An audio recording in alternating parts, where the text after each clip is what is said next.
अपना तीसरा सिद्धांत आता है अंतःप्रज्ञावाद, जिसे इंट्यूशनिज्म कहते हैं, जिसे अंतःकरण कॉन्साइंस कहते हैं, यानी कि आत्मा की आवाज़ को सुनना। इसके अंतर्गत क्या होगा? आत्मा की आवाज़ सुनना। अंतःप्रज्ञावाद में प्रज्ञा का मतलब होता है ज्ञान। इसके अंतर्गत क्या होगा कि आत्मा की आवाज़ सुनना। मन की, बुद्धि की, स्वार्थ की, व्यवहारिक बुद्धि की आवाज़ अलग होती है आत्मा की आवाज़ से। यानी कि आत्मा को हम लोग चेतना और प्राणवायु कहते हैं। भारत में आत्मा को विशुद्ध माना गया है, क्योंकि आत्मा की मृत्यु नहीं होती है। न इसे जला सकते हैं, न गला सकते हैं, न काट सकते हैं, न नष्ट कर सकते हैं।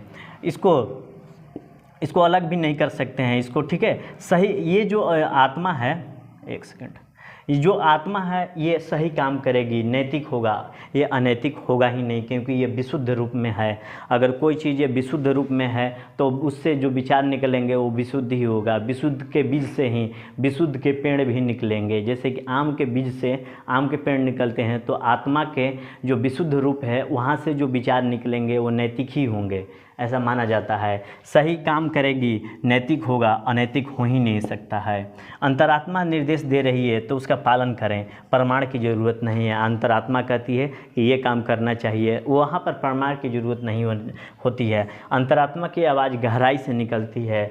जितनी आत्मा शुद्ध होगी उतना ज़्यादा विशुद्ध आत्मा होगी, उतनी अच्छी आवाज़ या संकेत मिलेंगे, और इसके अनुसार काम करिए तो जो भी काम होगा वो नैतिक होगा ही होगा, ठीक है।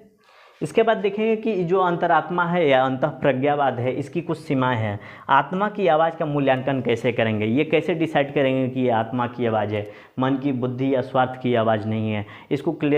इसको क्लासीफाई करना बड़ा ही मुश्किल काम है। सार्वभौम मापदंड कैसे निर्धारित करेंगे? क्योंकि ये तो अंतरात्मा एक व्यक्ति की अंतरात्मा होती है, एक व्यक्ति का जो भी अंतरात्मा की आवाज़ होती है सब पर कैसे लाद देंगे? उसके बाद आत्मा व्यक्तिनिष्ठ है, यानी कि सब्जेक्टिव है, ये नैतिक आधार कैसे बनेगा?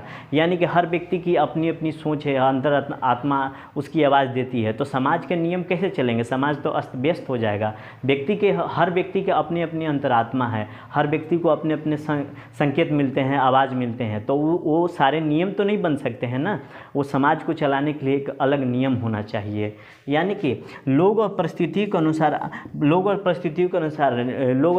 अनुसार अंतरात्मा की आवाज़ बदलती है, तो इसको हम लोग सार्वभौम नहीं बना सकते हैं, समाज की नैतिकता नहीं बना सकते, क्योंकि ये व्यक्ति की नैतिकता हो सकती है, पूरी समाज की नहीं हो सकती है। तो ये अंतरात्मा की आवाज़ की सीमाएं हैं, ठीक है।